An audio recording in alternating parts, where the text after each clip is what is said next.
Show, the Wednesday edition. Mr. Relevant, Alex Strouf, Josh DiMaggio, Will Sommers, Hunter Vaughn with you on this fine Wednesday. The Packers lose Monday Night Football 10-7 to the Philadelphia Eagles at Lambeau Field on Monday Night Football, so we will get to all that. But before we do that, I just want to say I love the MIA, man. I love the MIA. I'm in Lambeau Field on Monday night, and I didn't get his name. I couldn't find him after this interaction happened, and I know everybody's going to be mad at me for this.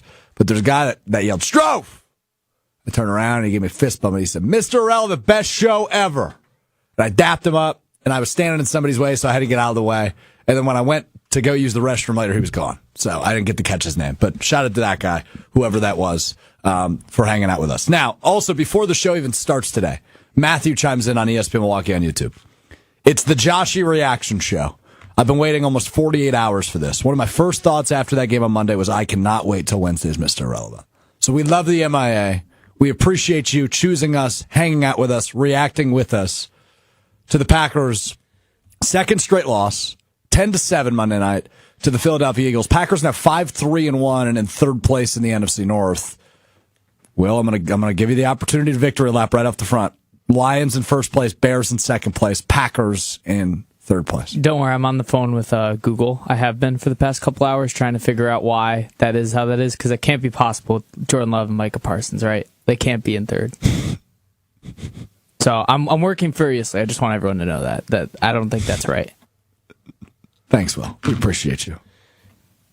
I hated that, but it was funny. I'm trying to vindicate you. Stop. I don't believe that. This is becoming one of my favorite bits. I cannot stand that the lowly Chicago Bears are somehow in front of that can't be right. I refuse to believe it. The guy with the failed quarterback. Stop. Are you willing, Strouf? Yeah. So glad this question wasn't coming towards me. Yeah, no, you have every right. You do. Yeah. Are you now willing to start being actually critical of Matt LaFleur?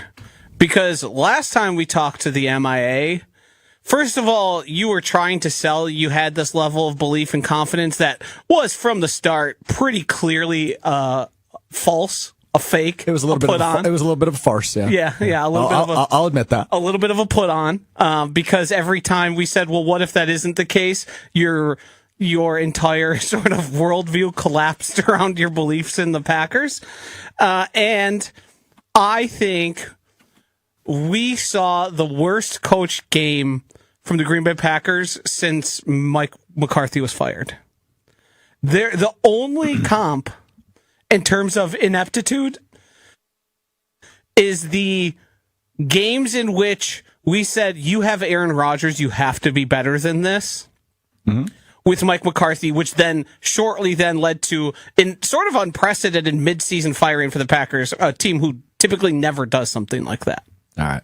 So the question is, am I willing to admit it? And here's what I've come up with. Between my drive back from Green Bay, listening to ESPN Wisconsin yesterday. I was off yesterday, but I listened all day long. I cooked yesterday morning, by the way. You had a great show. I listened to most of it. Thank you. You're welcome. That's why I love what we do, because I am a fan at the end of the day, right? Like I never pretend to be a journalist, right? Yeah, and here's the thing. We fan in different ways. Definitely. You fan positive, and I get mad because I want them to do better so much that it makes me angry. And you go, well, if I just ignore this, I could just have a good time, which is probably healthier. Probably. But the issue is, especially with this team, right? I can't ignore it. We are the same person, but from different sides of the coin. Correct. But it's why I love what we do and love that we get to do this, because we are all fans on this program, right? And it is therapeutic in some weird way to listen to people call in and talk about it and hear different perspectives on what the hell went wrong. Anytime our favorite team loses, whether that's the Packers or the Brewers or the Bucks or the Badgers or Marquette, or I don't know. There's going to be a lot of Wisconsin Herd fans soon. I would like to get to that and what we missed, but regardless, whoever your favorite team is, it is nice to know there's a community and there's people reacting to this. So as I was driving from Green Bay yesterday, driving back down here to Milwaukee, I just kept thinking about something I enjoy doing, something that's therapeutic for me, and that's grocery shopping. grocery shopping is therapeutic for me. I do it once a week. I go, it's silent. I go through the sections. I look at the produce. I grab different things. And in a grocery store, here's the analogy I came up with. Everything has a shelf life. Whether that's bread or vegetables or rice, which has a very long shelf life, and flour, which has a long shelf life. Everything has a shelf life. Wait till you learn about canned foods. I was going to say, what do we do with non-perishables? The food that they put into bunkers. There's very famously... Those have an expiration date too, then. It's just much longer, right? And that could be the Matt LaFleur in this scenario. 7 years. 7 years is a long time. Right? And I feel like we got to a point early in the season where, like, I know we've all, you probably shouldn't do this, but we've all been in this position where you're at home and you see, like, let's say you've got a loaf of bread and you haven't really made a dent yet. But one end of the loaf of bread, there's like a little piece of mold on it. So you're like, oh, I'll just cut it down the middle and I can still use the other half of the bread. Which I've learned because I used to do this. Mm-hmm. If you have, because of the way fungus works, if you have it on the end, you have it throughout. Correct. Yeah. But people do this still. And we've all done it. Did it like 3 months ago. Yeah, we've all done it, right? Said, well, the other side. So it feels to me like the Packers offense early in the year, there was some concerning moments and some concerning themes occurring specifically in the Packers offense. And we were kind of treating it like that loaf of bread, right? Just, okay, we'll chop it off. We'll chop off that half of the muffin. The other half of the muffin's fine. And now I think we're realizing the whole damn loaf has mold on it. And why I bring up shelf lives is because in the NFL, it's really hard to survive as a head coach for 7 seasons. It just is. Leashes are not that long unless they're earned. And Matt LaFleur getting 1 seeds and leading MVP seasons and winning a playoff game with the youngest team in the NFL 2 years ago has extended his shelf life. But I think we're at a point now at 5-3-1, about halfway through the 2025 season, that we can acknowledge the league has caught up to Matt LaFleur. The guy we have touted as an offensive genius and a creative game planner and a creative play caller, he's lost his fastball. Is that to say he can't get it back? I'm still holding out hope that he can. But through 9 games this NFL season, this offense that was geared up to be really good, right? When we look at how this offense has been constructed, they invested in a first-round wide receiver for the first time since Javon Walker. They invested in the offensive line by adding Aaron Banks, moving Elton Jenkins to center. We thought that would be good. You add Josh Jacobs last year in free agency, one of the premier backs in the league.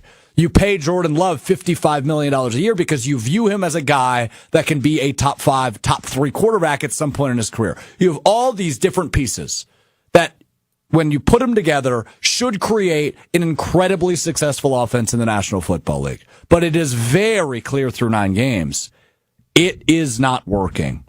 The play caller, in this case Matt LaFleur, looks lost.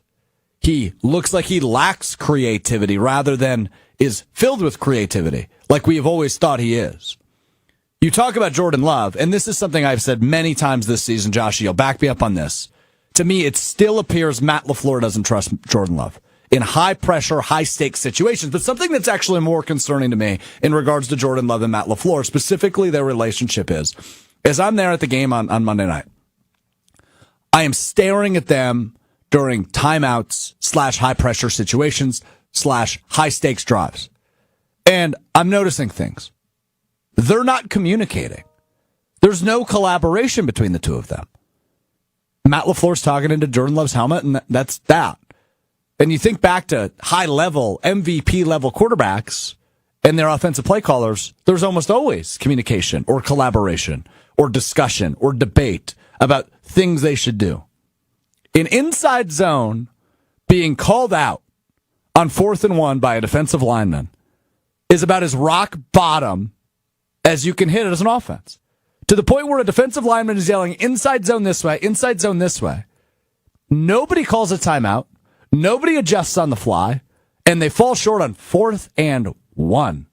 Which, by the way, the team you're playing, well, they're pretty darn good at converting on plays like that. So, I struggle with where is the creativity? Where is the genius offensive game plan? So, to answer your question in an incredibly long-winded fashion, Joshy, am I ready to come around that Matt LaFleur has stunk this year? Absolutely. It's more than just stinking, and maybe it's going to take you a while to get there. Whether or not he trusts Jordan Love, I think, is beside the fact. And it feels like an excuse people are trying to use to say, like, oh, Matt LaFleur just hasn't been really bad.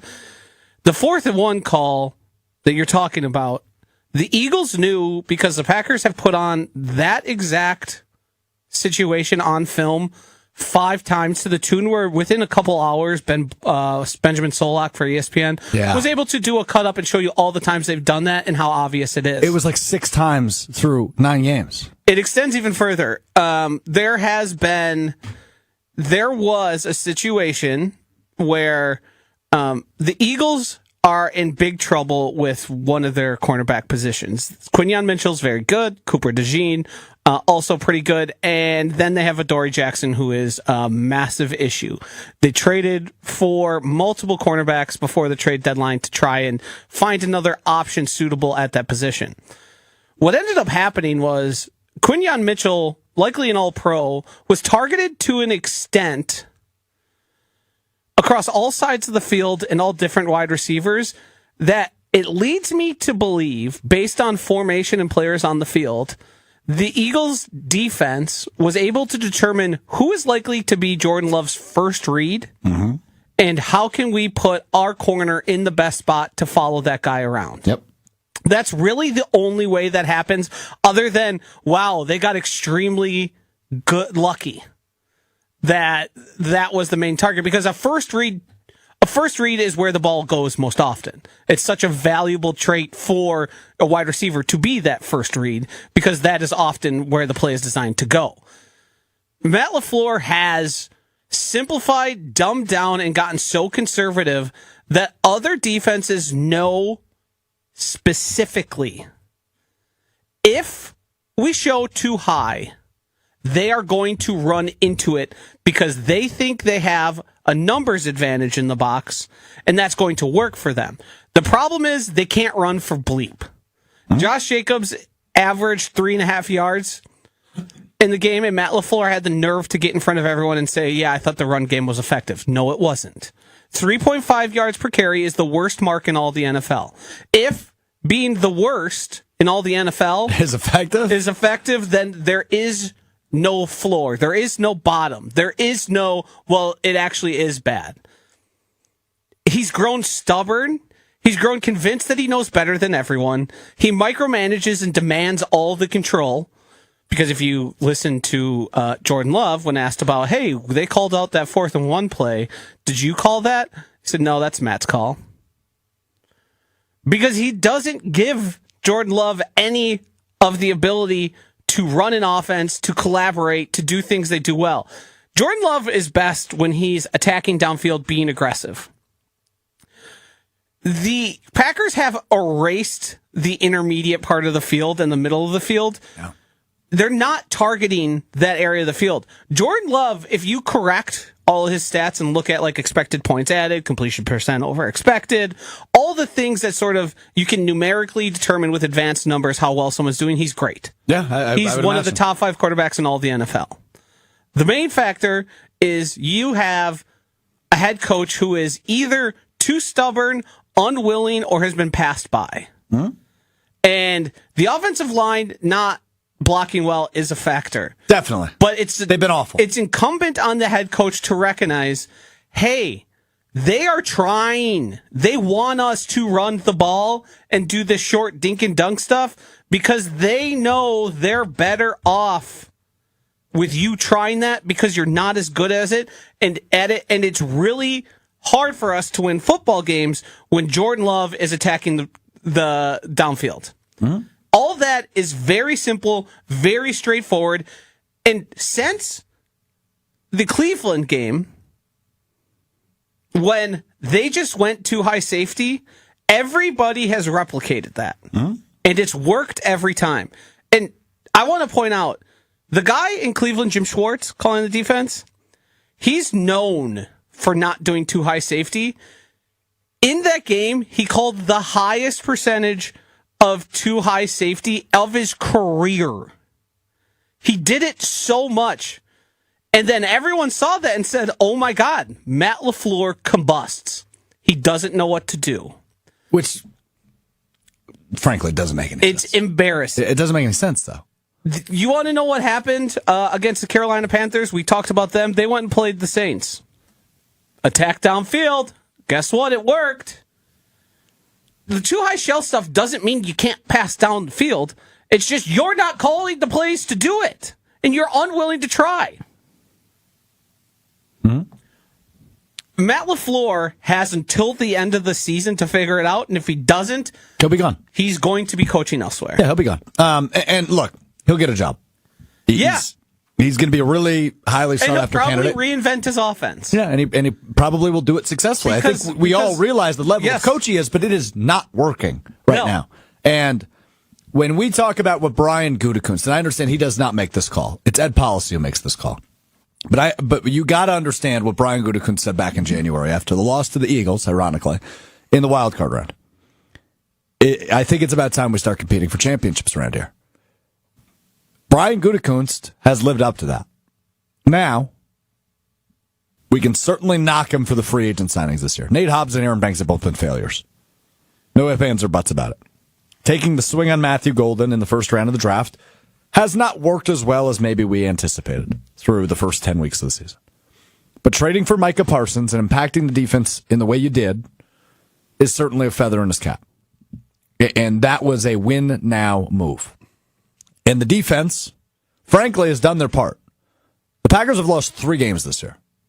They allowed 13 to Cleveland, 16 last week, and 10 this week in their 3 losses. 16 last week to Carolina, 10 this week to Philadelphia. That's a combined 39 points for 3 losses in the National Football League. That's an unbelievably low total for 3 losses. 39 points allowed only. If your defense, which for years and years and years and years and years with Aaron Rodgers, this defense couldn't hold teams to 10 points, couldn't hold teams to 13 points, couldn't hold teams to 16 points. Aaron Rodgers won football games by putting up 28 points and 31 points and 35 points because that's just what this offense did.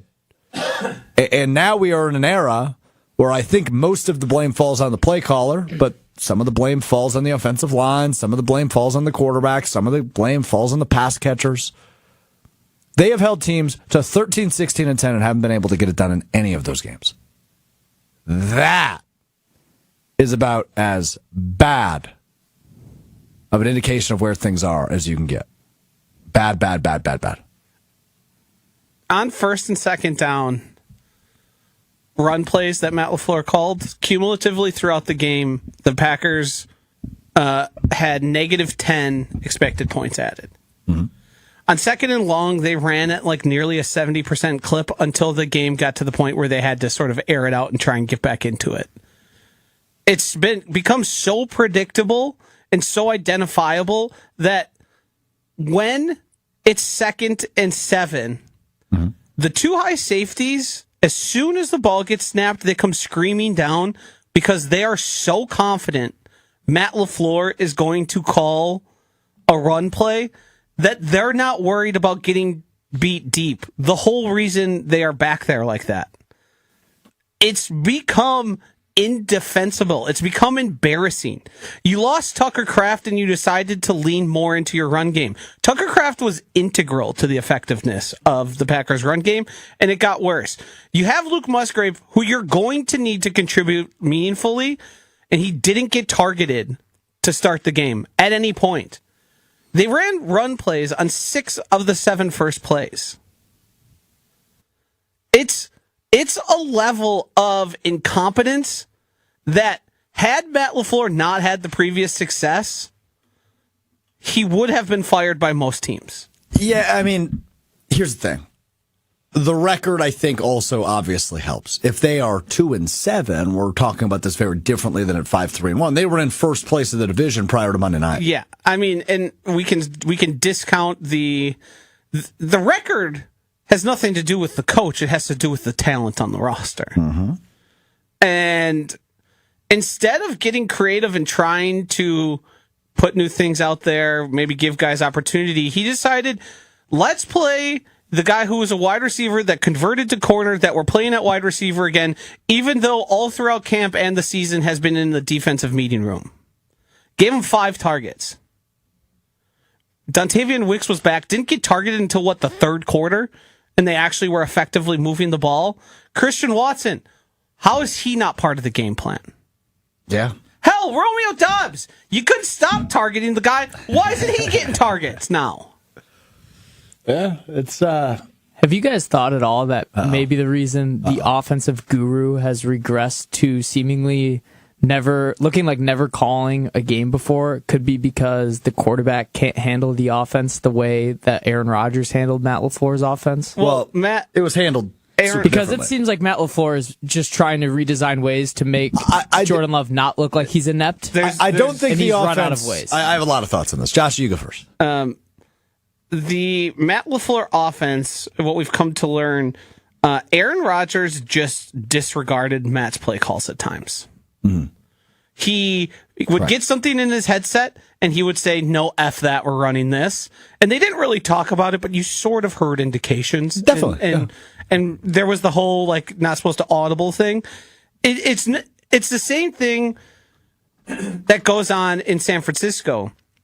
They want you to do exactly as they say every single play. And the reason guys we watched Jimmy G be like, wow, he's pretty effective.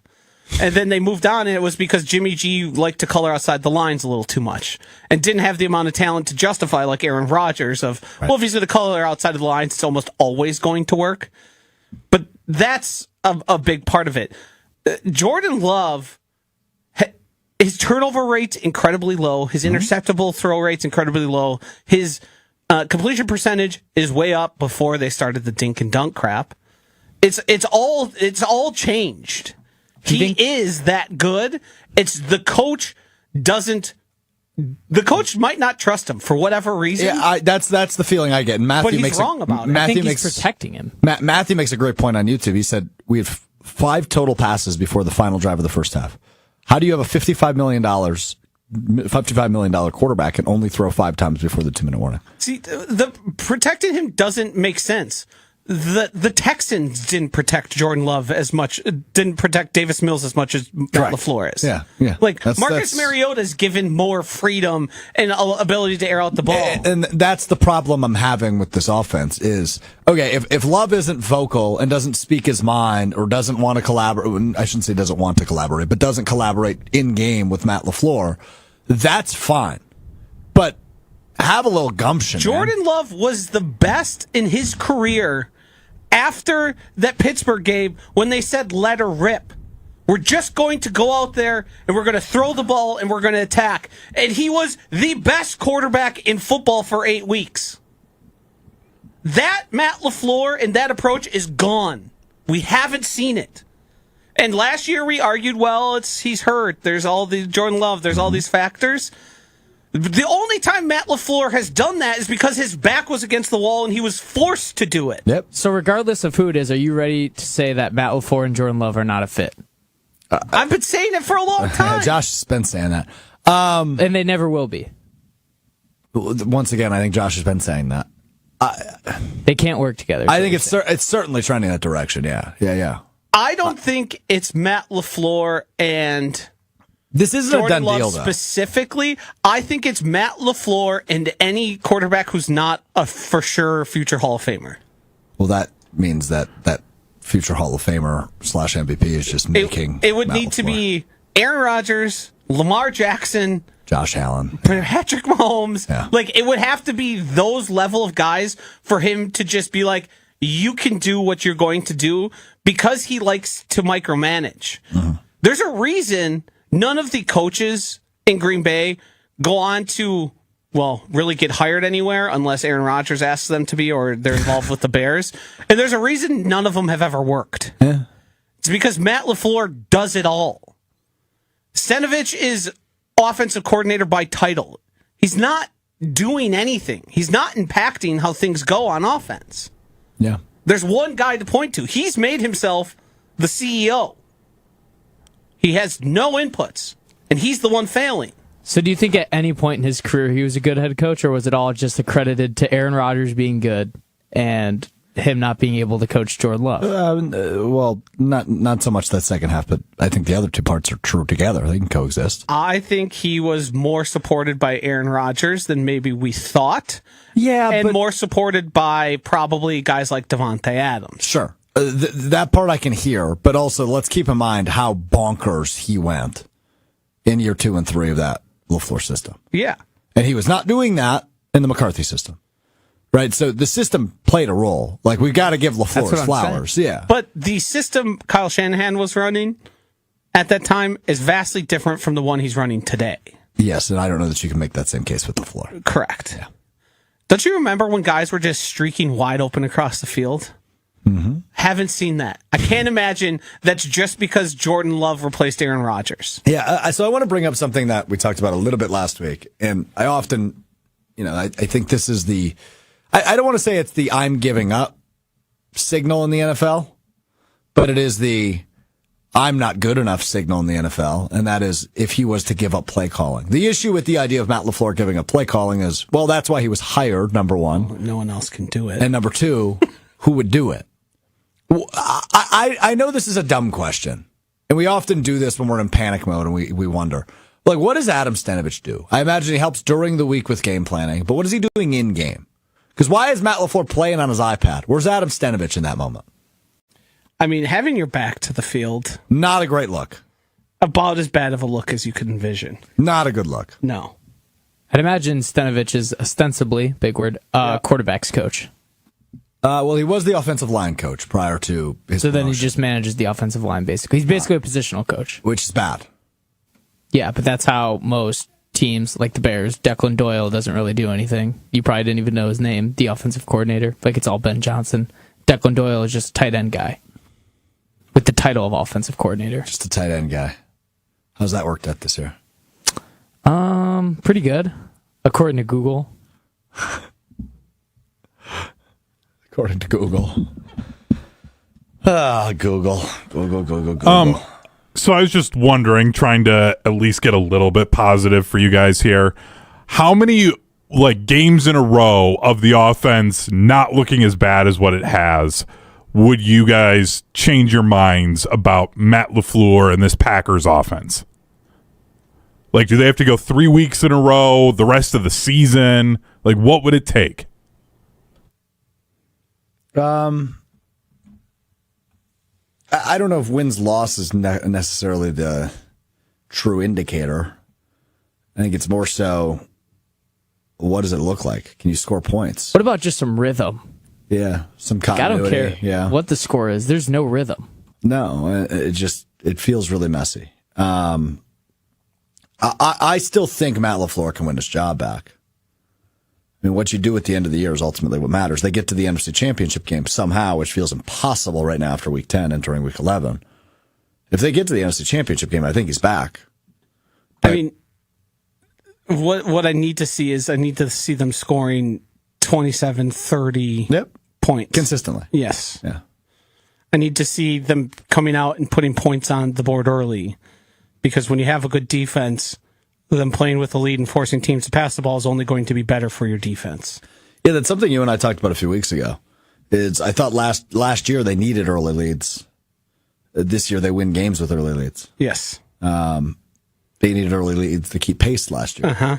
Where this year, I think if you get an early lead, you can end a game early. And they've done that. You want opponents to be in a spot where they're putting the ball at risk and they aren't just playing keep away like they were, like the Panthers did. Yeah. 0-0 halftime score, by the way. Woof. Imagine going to that game. That would have sucked.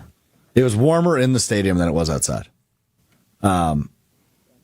Straightforward, lack of wind, body heat. Correct. But it actually felt really nice in there because I did the pregame show, obviously, outside.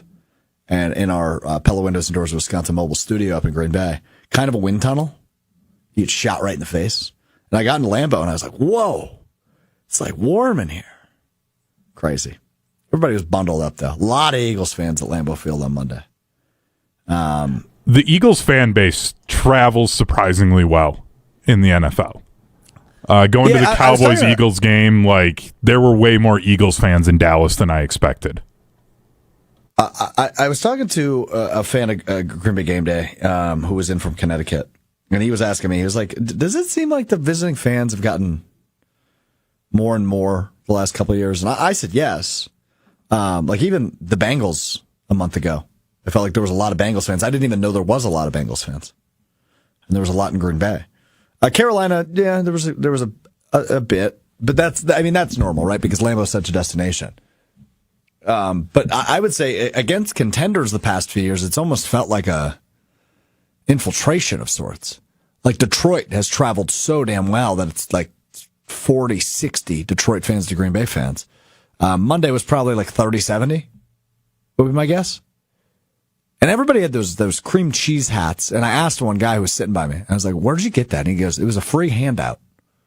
So somebody printed 1 million of those off and just handed them out. So anyway, there's your fun fact of the day. All right, let's get the stock up, stock down. We do this each and every day or two after games. Some stocks go up, some stocks go down. It's not an indication of the whole season, except, well, today it is.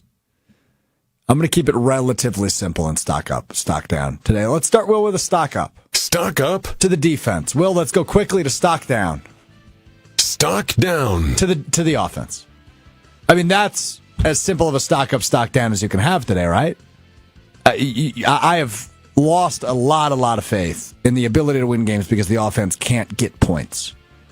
And defensively, clearly they're good enough to hang with anybody, right? I referenced this stat earlier. They've lost 3 times this year. They've only allowed 39 points in those games, 13, 16, 10.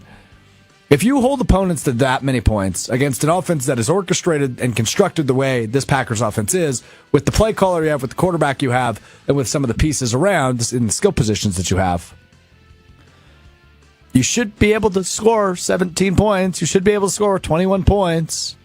That's not asking a whole lot out of this offense. And they have lost games while allowing 13, 16, and 10. That is really, really, really bad. I don't really have much to add here. I feel like I've got everything. Offense, yes, stock up to the defense, stock down to the offense. Yeah, I will make note that the guy I've been pumping for weeks was the highest graded player on the field, Carrington Valentine, for the defense. He also, was it like one of the 6 targets was a completion? He had a pass breakup as well in there. It's unfortunate that it took weeks and weeks and weeks to recognize what everyone was talking about in training camp. Yep. That, well, one of the best guys on the field they have here with a lot of talent out there. He had a nice game. Is Carrington Valentine. He's a cornerback, and he's not Quinyon Mitchell, so he's going to get beat. He's going to have a bad game or two. But he has been better than all the other options at corner every time he gets the opportunity. Okay, so I agree with that as a stock up. I'm actually confused with what to do with this stock. So I'm going to throw the name out, and then we can determine whether or not it's a stock up, a stock down, or a stock neutral. Okay, this is a little bit of a twist on stock up, stock down today. You mentioned the position of cornerback. There was a cornerback playing wide receiver a lot on Monday night. It was Bo Melton. Bo Melton's stock could not be further into the dust. I mean, stock down. Bad game, special teams. Bad game as a wide receiver. He lined up improperly, costing them their biggest chunk play of the game. He dropped a pass on 4th down, and then he ran into the end zone, costing them a really advantageous spot to bury the Eagles. 5 targets, 2 catches, 28 yards. I can't even be really that mad at him for the wide receiver stuff. No, it's kind of hard to be because... The dude, you made him a cornerback and then asked him to play wide receiver. And the reason why he outsnapped Malik Heath... beyond me. Malik Heath has way more snaps on offense than Bo Melton does to this point.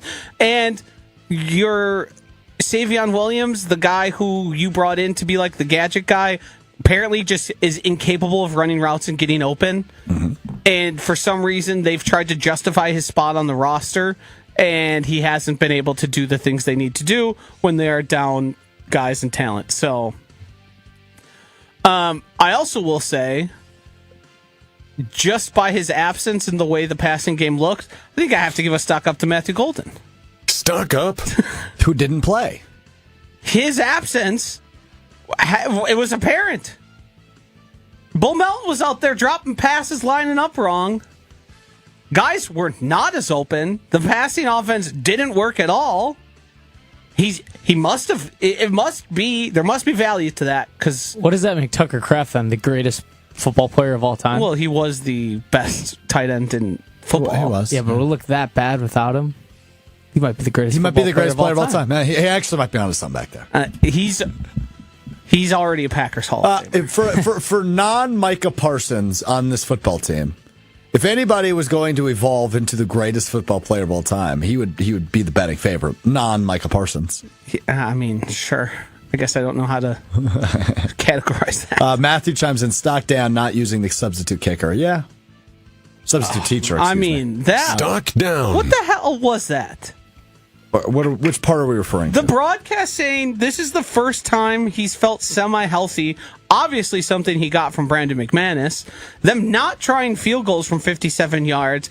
And then trotting his ass out there for a 64-yarder. That Joe Buck heard it hit the foot and said, no chance. I mean, what are we doing? We have this guy in the roster. Clearly, he's not healthy enough to kick. 57, you should have some faith in your kicker to make that. At 57, yeah. Absolutely. Yeah. Absolutely. Yeah.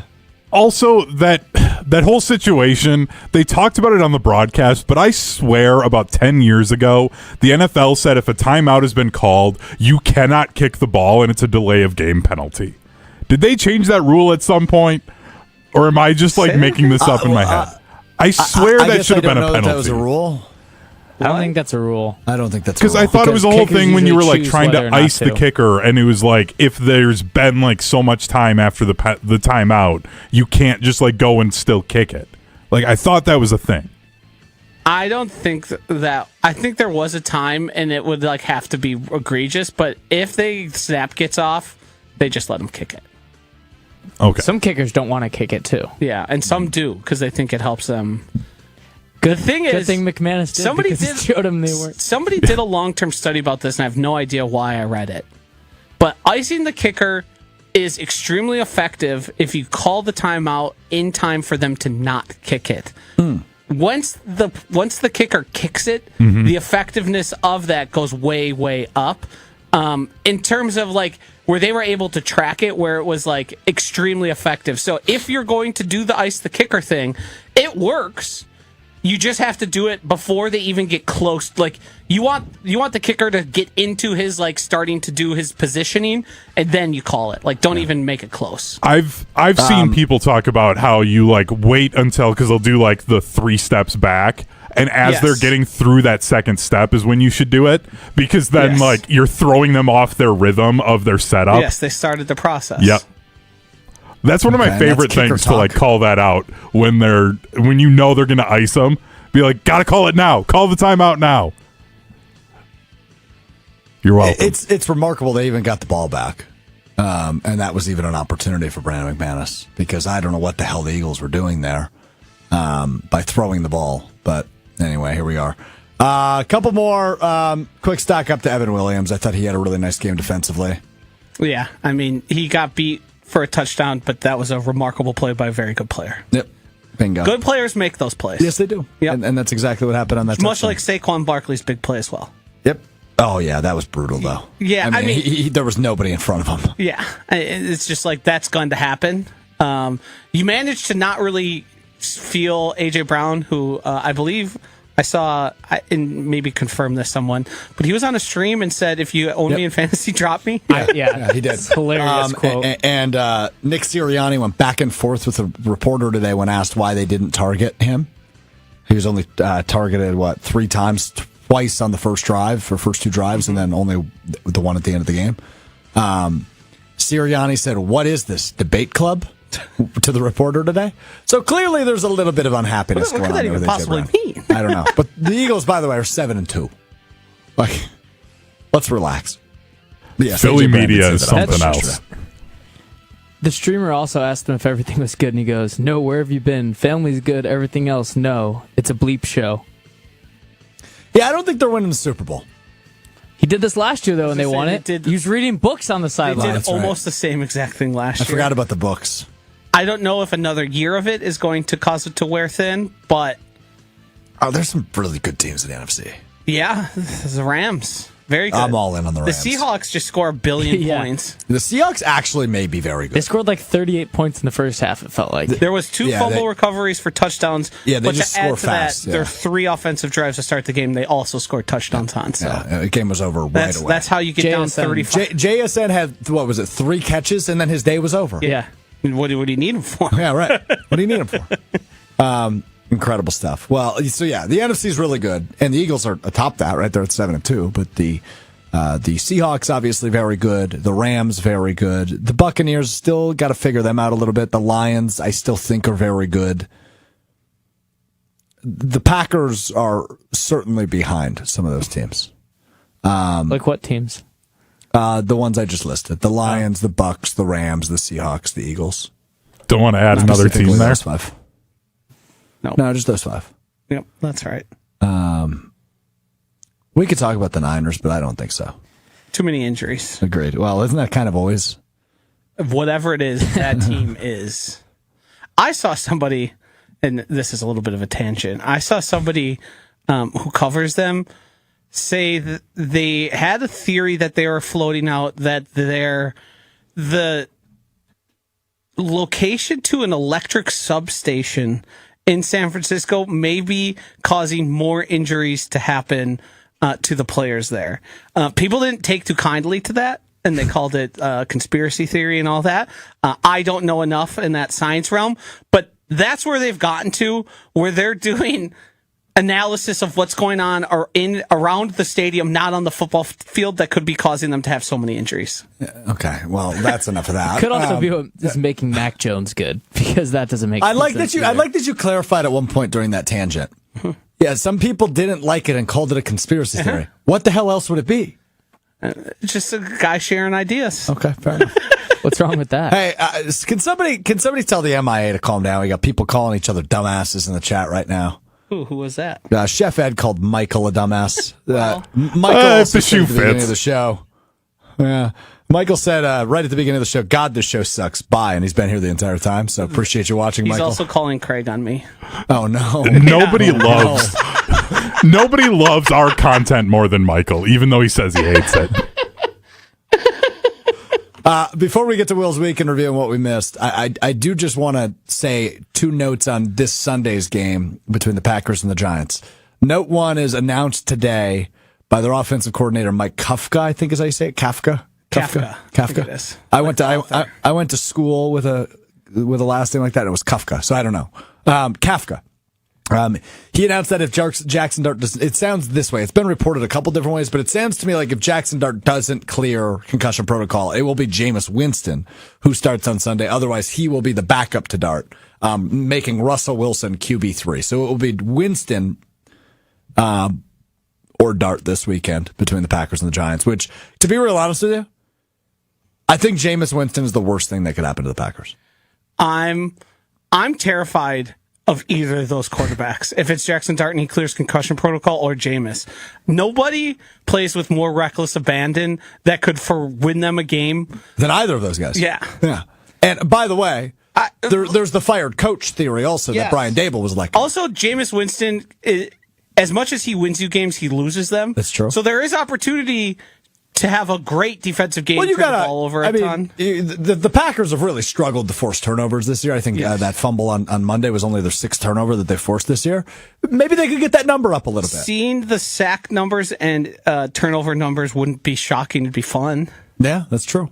I've said this before, though. The biggest thing the Packers hate to see coming is a team that has nothing to lose, and there is no team in the NFL that has less to lose than the Giants. The fired coach theory is real. Like, I used Yes. it in my pick'em this past week. I picked the Jets, and I know their coach wasn't fired, but they traded everybody last week. So I was like, well, they've got nothing to lose. They're going to be Cleveland. Remember how much people galvanized around Rich Bisaccia?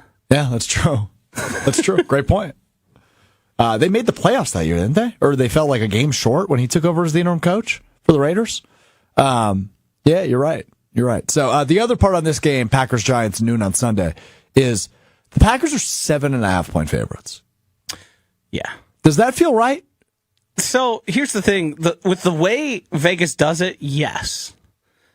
And the way they determine spreads, like, it's not just simply what have they done recently. It's like quality of team. It's not even that the winning by the touchdown thing. It's actually the hook that bothers me. I figured 6.5.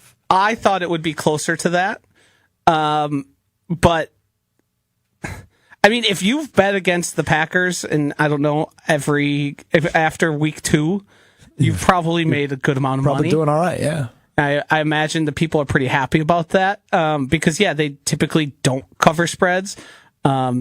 The fact it's only 7.5 kind of tells you that they're dialing it back a little bit. Mm-hmm. Remember how big that spread was 2 weeks ago? 14.5? 13.5 to finish that? I don't remember where it closed at, but it was right around there. It was around 2 touchdowns. The Giants are not a better team than the Carolina Panthers. No. You're going on the road, so there is this translation of home versus road, but that would still only be a 10.5 point spread. Yeah. Yeah. So it's adjusting down.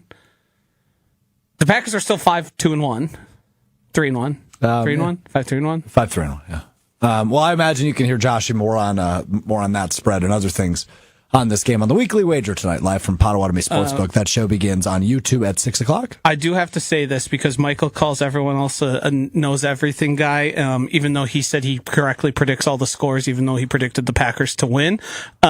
Point spreads are not determined to even them out. They are made for books to make money. Thank you for not calling anyone a dumbass. That is the number one thing a sports book is invested in. They do hedge their bets in cases, but oftentimes you'll see 90% of public money is on this number, and then they all lose because a sports book's goal is to take your money. 80%, not to be 50-50. 80% of the money was on the Eagles on Monday.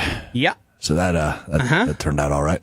Yeah, I mean, that spread went from Packers favored 2.5 to the Eagles favored 1.5. Yeah, but that kind of all happened on Monday, right? Because I think it was still 2.5 on Sunday. When I looked at like 6:30, Puddle was even. So it was 6:30 Monday or Sunday?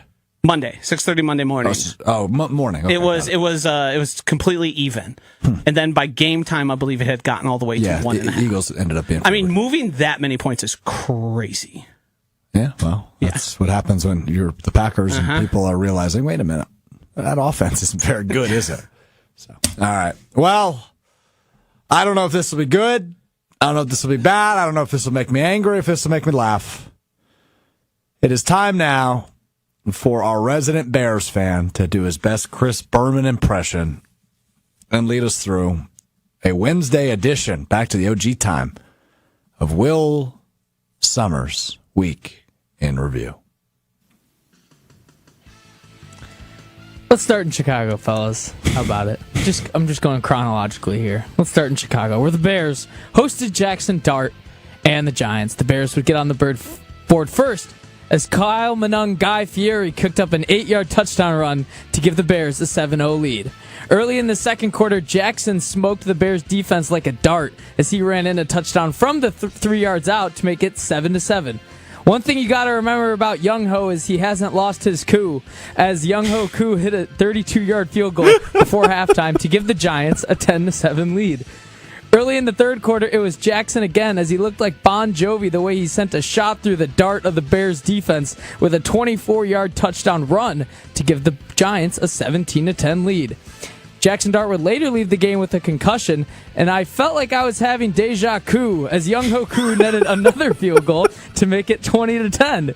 This one's probably over, right? 20-10 late in the fourth quarter. Well, don't tell that to Iceman Caleb Williams, who found his Maverick and Roma Dunze for a 2-yard touchdown pass to make it 20-17. After a Giants 3-and-out, Caleb Williams was asked, "How do you like your eggs?" And he said, "Scrambled," as he ran in a 17-yard touchdown to seal the deal for the Bears to move them to 5-3-1. Oh, wait. They're not 5-3-1. They're 6-3. And second in the NFC North. I confused them with another team. Let's go up north now to the best football team in the state the past 2 weeks, the Wisconsin Badgers. Who beat the Washington Huskies. Come on, guys. Air horn, Hunter. Strouf, Josh. Wisconsin Badgers win? No? Okay. Also, the Packers played. Matt LaFleur modeled his offense after Forrest Gump in the first half as he would not stop running. Right before the end of the half, the Packers had a promising drive, but then Jordan Narcolepsy Love did what he does best and turned over the ball.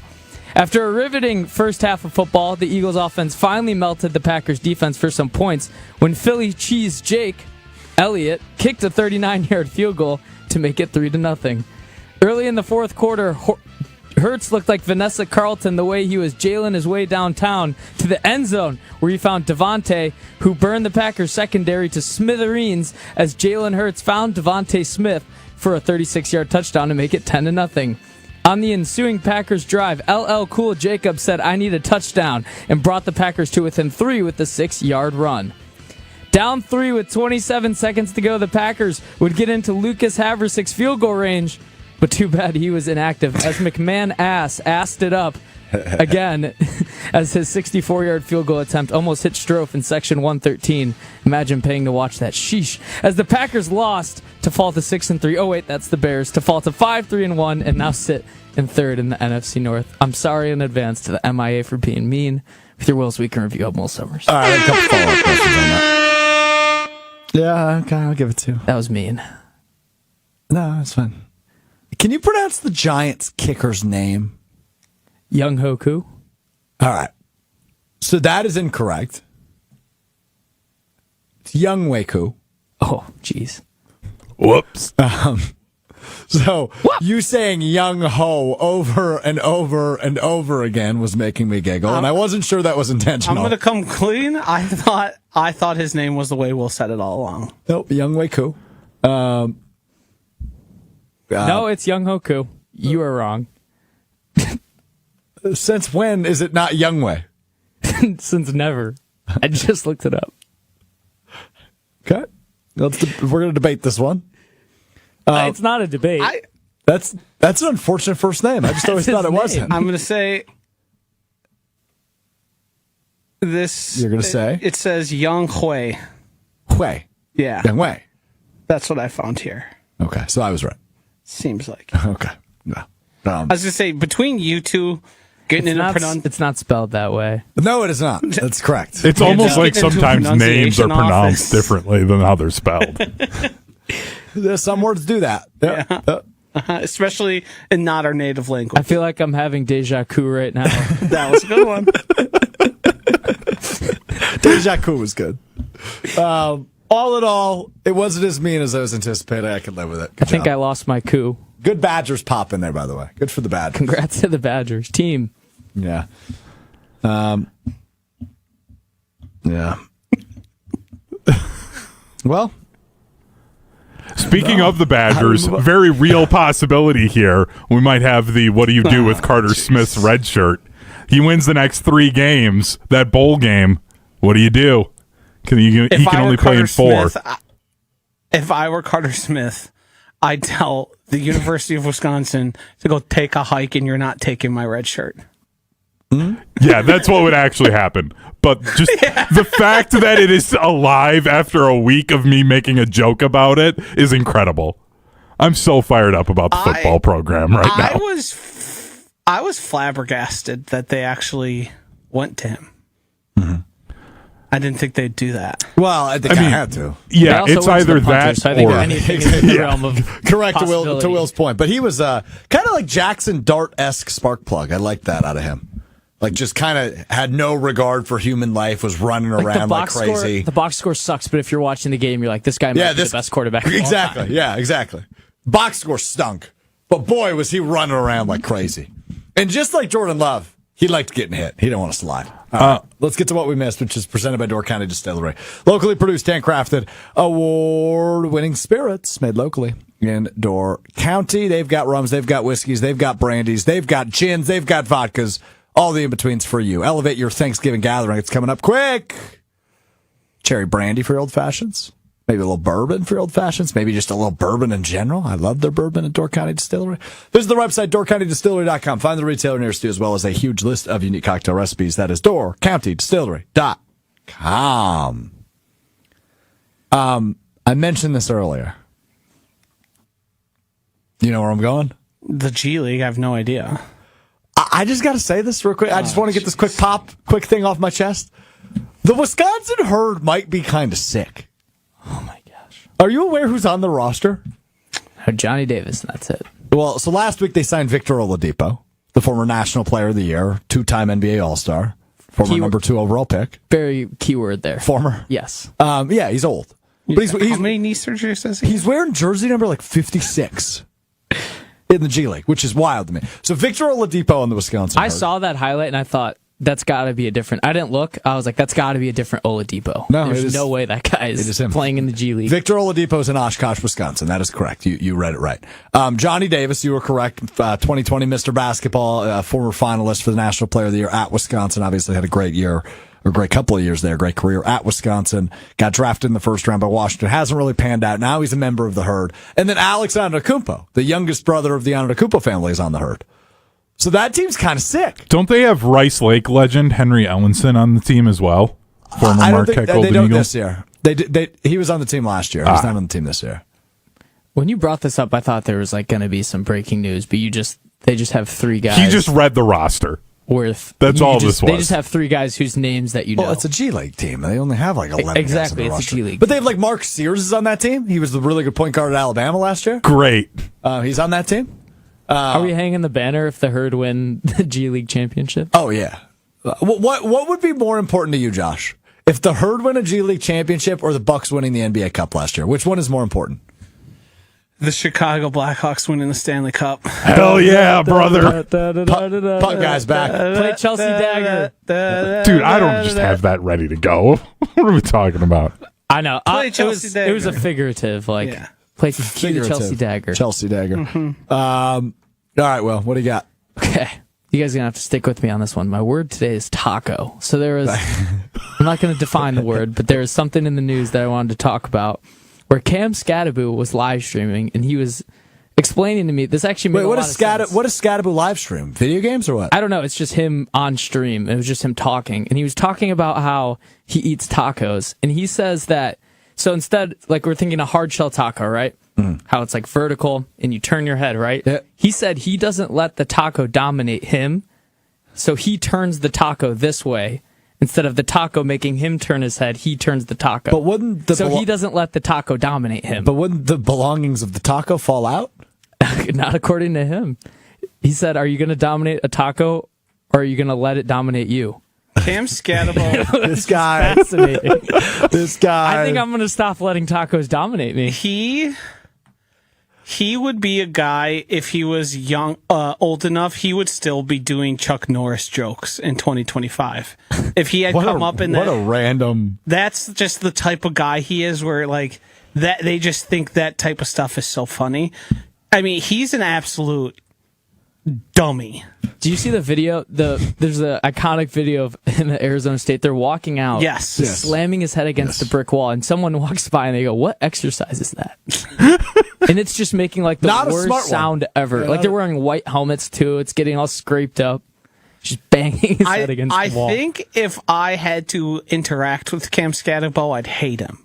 But watching him is a delight.